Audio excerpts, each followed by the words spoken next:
नमस्ते दोस्तों। क्या नंबर 5 और नंबर 8 भी प्रेजेंट है आपके ग्रेड में? क्या योगास क्या होते हैं, क्या आपको पता है?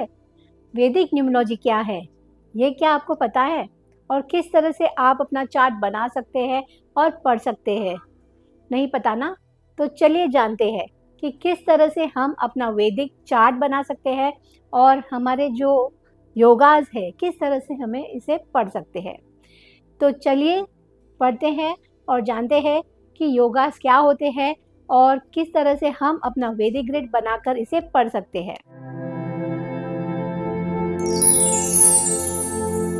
तो जो वैदिक ग्रिड है उसके बारे में मैंने पहले भी वीडियो बनाया है कि वैदिक ग्रिड कैसे बनाते हैं और किस तरह से आप अपने नंबर्स इस ग्रिड में भरते हैं। लेकिन अगर किसी भी वजह से आपने वो वीडियो मिस कर दिया है या आपको नहीं पता किस तरह से वैदिक ग्रिड बनता है तो आप परेशान मत हो ना, मैं आपको इस वीडियो में वापस शेयर करूँगी और वापस हम बनाएंगे अपना अपना वैदिक चार्ट। तो एक पेन और पेपर लेकर रेडी हो जाइए। चलिए, तो पहले तो आप अपना डेट ऑफ बर्थ एक पेपर पर लिख दीजिए।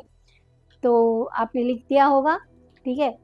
अब 3 रूल्स फॉलो करने हैं जब हम अपना वैदिक ग्रिड भरते हैं। पहले तो आप अपना डेट ऑफ बर्थ लिखिए और मूलांक और भाग्यांक निकाल कर रखिए। मूलांक और भाग्यांक निकालना मैंने आपको पहले भी सिखाया है। मूलांक को अगर निकालना है, हम एक एग्जाम्पल लेते हैं 30 मई 1978। तो एक डेट ऑफ बर्थ ली हमने। अब मूलांक अगर निकालना है तो हमको डेट को ऐड करना है। तो अगर डबल डिजिट का नंबर है, जैसे कि 30 है यहाँ पे, तो 3 + 0 करेंगे तो 3 आएगा। तो 3 हो गया मूलांक, या हम इसे रूट नंबर भी कहते हैं। अब भाग्यांक निकालने के लिए हम सारे नंबर्स को ऐड करेंगे और एक सिंगल डिजिट पर लेकर आएंगे। तो अगर हम सिंगल डिजिट पर लेकर आते हैं तो ये हो जाएगा हमारा भाग्यांक, या हम इसे डेस्टिनी नंबर भी कहते हैं। तो आपका जो डेस्टिनी नंबर हो गया है यहाँ पे, वो है नंबर 6। तो आप अपना डेट ऑफ बर्थ लिखिए और मूलांक और भाग्यांक निकाल कर रेडी रहिए। अब बारी आई हमारा वैदिक ग्रिड बनाने की। तो पहले तो ये समझिए कि वैदिक ग्रिड के नंबर्स कौन से होते हैं। तो अगर हम वैदिक ग्रिड जब बनाते हैं तो नंबर्स के कुछ प्लेसमेंट होते हैं और वो नंबर्स वहीं पे आपको भरने रहते हैं। तो फर्स्ट लाइन जो रहती है वैदिक ग्रिड में, जो नंबर्स आते हैं वो है 319। सेकेंड लाइन में जो नंबर आते हैं वो है 6, 7 और 5। और जो थर्ड लाइन में जो नंबर्स आते हैं वो है 2, 8 और 4। तो ये है आपका वैदिक ग्रिड। अब बारी है आपके नंबर्स को भरने की। तो इसके लिए मैंने आपको एक रूल आपको फॉलो करना है और फिर आपको ग्रिड बनानी है। तो जो फर्स्ट रूल आपको फॉलो करना है वो है, आपके डेट ऑफ बर्थ में जितने भी ज़ीरोज़ है वो आपको कट करने हैं। यस दोस्तों, कैंसिल करने हैं जितने भी ज़ीरोज़ है आपके डेट ऑफ बर्थ में। तो यहाँ पे अगर 30 है, 35, 19, 78, तो 30 का 0 आप कट करेंगे। जो सेकेंड रूल है वो है कि आपको सेंचुरी नंबर को कैंसिल करना है। सेंचुरी नंबर, जैसे कि यहाँ पे 19 सेंचुरी है तो 19 सेंचुरी को आप कट करेंगे। अगर आपका जन्म 2000 में हुआ है तो वहाँ पे आप 2 को कट करेंगे। तो इस तरह से सेकेंड रूल आप फॉलो करेंगे। जो थर्ड रूल है जो आपको फॉलो करना है वो है, अगर आपका डेट ऑफ बर्थ और आपका जो मूलांक है या रूट नंबर जिसे हम कहते हैं वो सेम है तो आप ये ग्रिड में नहीं भरेंगे। तो अगर आपका मूलांक सिंगल डिजिट में आ रहा है 1 से लेके 9 तक, या फिर 10, 20 या 30 है जो ऑलरेडी आपका मूलांक में आपने लिखा है, तो आप ये ही नंबर ग्रिड में वापस नहीं भरेंगे। तो ये 3 रूल्स आपको फॉलो करने हैं जब भी आप वैदिक चार्ट बनाते हैं। तो चलिए बनाते हैं इस डेट ऑफ बर्थ के अकॉर्डिंग अपना वैदिक चार्ट। तो फर्स्ट नंबर जो हम भरेंगे इस चार्ट में वो है नंबर 3। जहाँ पे भी 3 का प्लेसमेंट है वहाँ हम 3 लिखेंगे। जो सेकंड नंबर हम भरेंगे वो है नंबर 5। तो जहाँ पे 5 आ रहा है वहाँ हम 5 लिखेंगे। फिर जो नेक्स्ट नंबर है जो 19 सेंचुरी है, ये एक कैच है कि हमको 19 सेंचुरी इस ग्रिड में नहीं भरना है, इसीलिए हमने इसको कैंसिल किया है। जो नेक्स्ट नंबर हम भरेंगे वो है नंबर 7। तो जो नंबर 7 है हम सेंटर में भरेंगे, तो 7 नंबर आ गया सेंटर में। और जो लास्ट नंबर है वो है नंबर 8। तो आप 8 नंबर भी, जहाँ पे 8 नंबर का प्लेसमेंट है वहाँ पे आप 8 भरेंगे। अब बारी आई मूलांक और भाग्यांक भरने की, या फिर रूट नंबर और डेस्टिनेंट नंबर भरने की। तो रूट नंबर और डेस्टिनेंट नंबर आप किस तरह से भरेंगे? तो मैंने जो रूल बताया था, जो थर्ड रूल था, वो है अगर आपका डेट ऑफ बर्थ और आपका रूट नंबर सेम है तो आपको इस ग्रिड में नहीं भरना है। तो इस केस में हमारा डेट ऑफ बर्थ भी 3 है, रूट नंबर भी 3 है, इसलिए हम नंबर 3 को इस ग्रिड में नहीं भरेंगे। अब जो सेकंड नंबर है, जो डेस्टिनी नंबर, जो नंबर 6 है, उसे हमें ग्रिड में भरना है। हमने 3 नंबर भर दिया, 5 भर दिया, 7 भर दिया, 8 भर दिया। अब 3 हमको नहीं भरना है और 6 नंबर हम इस ग्रिड में भरेंगे। तो जहाँ पे भी 6 की जगह है वहाँ हम 6 भरेंगे। तो इस तरह से हम बनाएंगे अपना वैदिक ग्रिड। क्या आपने भी अपना वैदिक ग्रिड बना लिया जिस तरह से मैंने आपको समझाया? तो अगर नहीं बनाया है तो जल्दी से बना लीजिए। तो अब हम जानने वाले हैं कुछ योगास के बारे में। तो अगर आप बना लेंगे तो आप भी अच्छे से पढ़ पाएंगे और प्रेडिक्ट कर पाएंगे कि आपकी लाइफ आपके बारे में क्या बताती है। तो चलिए योगास के बारे में बात करते हैं। तो जो फर्स्ट योगा है जिसके बारे में मैं आपको बताने वाली हूँ वो है 5 और 8 का योगा। तो अगर आपके ग्रिड में 5 और 8 प्रेजेंट है, लेकिन एक कैच है इसमें, नंबर 4 प्रेजेंट नहीं होना चाहिए। अगर 5 और 8 प्रेजेंट है आपके ग्रिड में और 4 नंबर एब्सेंट है, तभी ये योगा फॉर्म होगा। तो ये योगा बनने के लिए 4 नंबर मिसिंग होना ज़रूरी है। अब 5 और 8 आपके बारे में क्या बताता है? पहली चीज़ तो ये बताता है कि आप बहुत ही मेहनती हो।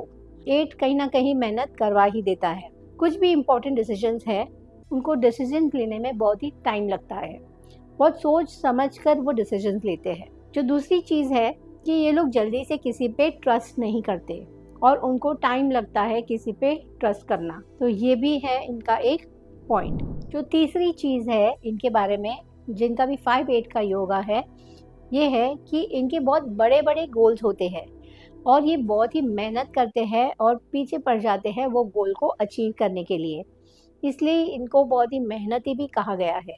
तो 5-8 अगर आपके पास है तो बहुत ही मेहनती हो आप, जल्दी से ट्रस्ट नहीं करते किसी पे, और आप बहुत ही सोच समझ के इम्पोर्टेंट डिसीजंस आपको लेने में टाइम लगता है। और यही नहीं, आप फाइनेंस रिलेटेड रोल्स बहुत ही अच्छे से निभा सकते हैं, यानी कि फाइनेंस मैनेजमेंट में बहुत ही आप अच्छे होते हैं और आप इन प्रोफेशंस में जा सकते हैं, जैसे कि आप इंश्योरेंस में जा सकते हैं, फाइनेंस रिलेटेड है या बैंकिंग है, अकाउंटिंग है, ये सारी चीज़ें या ये सारे रोल्स आपको सूट करते हैं। तो ये रहा 5-8 का योगा के बारे में। अब हम नेक्स्ट योगा जो डिस्कस करेंगे वो है 1 और 5 का योगा। यस दोस्तों, क्या आपके चार्ट में 1 और 5 का योगा है? लेकिन रुकिए, ये योगा तब भी बनता है जब 9 एब्सेंट होता है आपके ग्रिड में। तो अगर 1-5 है आपके चार्ट में और 9 मिसिंग है, तभी ये योगा काम करेगा। तो ये आपके बारे में क्या बताता है? 1-5 का योगा ये बताता है कि आप में बिजनेस सेंस बहुत ही अच्छा है और आप बहुत ही अच्छे से बिजनेस कर सकते हो।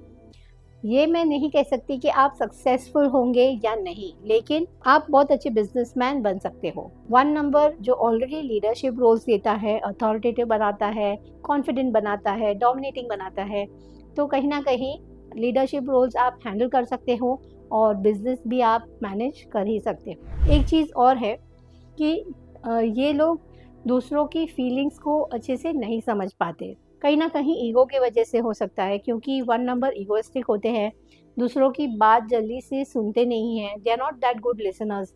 इसकी वजह से भी ये दूसरों के बात को इग्नोर कर सकते हैं। तो ये होता है इनका नेचर 1-5 वालों का। जो तीसरी चीज़ है वो है कि जिनका भी 1-5 का योग बनता है, they have the ability to influence others through their speech, यानी कि वो कम्युनिकेशन में बहुत ही अच्छे होते हैं और मीठी मीठी बात करके दूसरों को मनाना इनको खूब आता है। तो 1-5 अगर आपका कॉम्बिनेशन है तो कम्युनिकेशन में बहुत ही अच्छे होंगे आप। तो ये हो गया 1-5 का योग के बारे में।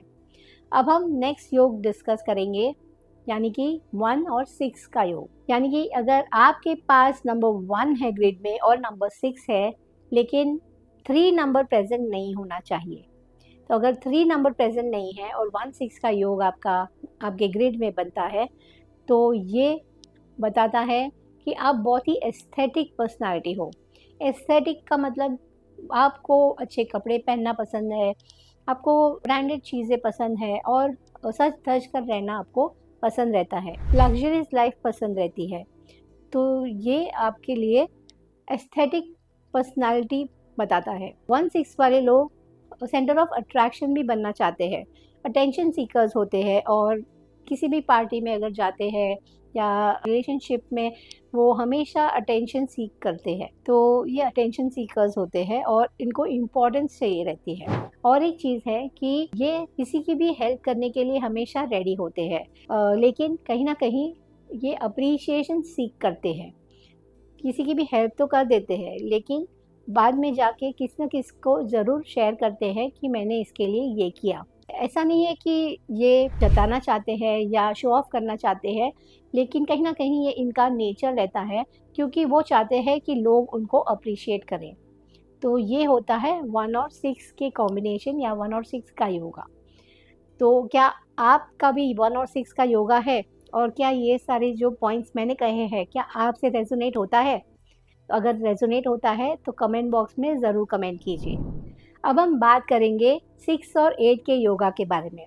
तो ये योगा तब बनता है जब 2 नंबर एब्सेंट है आपके ग्रिड में और 8 और 6 प्रेजेंट है। तो 6 एंड 8 का योगा अगर आपके ग्रिड में है, तो ये आपके बारे में ये बताता है कि आपको फाइनेंशियल मैनेजमेंट बहुत ही अच्छा है आपका, और ये भी बताता है कि आप बहुत ही हार्ड वर्किंग हो। इसके साथ साथ कहीं ना कहीं आपको डर लगता है रिजेक्शन से, यानी कि आप अगर कुछ भी बात पूछनी है तो आप डायरेक्टली नहीं जाते किसी के पास, किसी न किसी के थ्रू आप अपनी बात पहुंचाते हैं, क्योंकि आपको डर लगता है कि कहीं ना कहीं अपोजिट पर्सन मना ना कर दे। तो रिजेक्शन से कहीं ना कहीं आप डरते हैं और इसकी वजह से आप अपनी बात रख नहीं पाते। जो सेकंड चीज़ है वो है कि रिलेशनशिप में आप बहुत ही रिस्पॉन्सिबल फील करते हो और आप बहुत ही अच्छे से अपनी ड्यूटीज़ निभाते हो।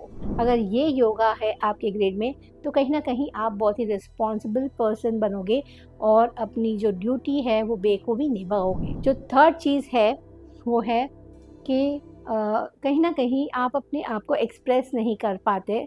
कहीं ना कहीं अगर आप किसी से प्यार करते हैं, मोहब्बत करते हैं, तो भी आप अपने दिल की बात रख नहीं पाते। तो यही चीज़ है, क्योंकि आपको लगता है कि सामने वाला पर्सन आपको रिजेक्ट ना कर दे। तो ये डर के कारण आप अपने आप को एक्सप्रेस नहीं कर पाते और अपनी फीलिंग्स को नहीं जता पाते।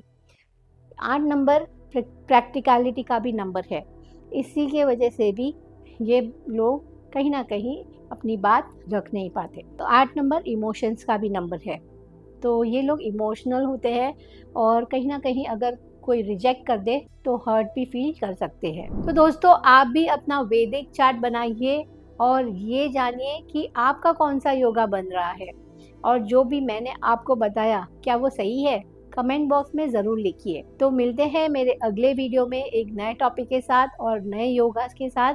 तब तक के लिए आप अपना ध्यान रखिए। Take care of yourself. Thank you very much.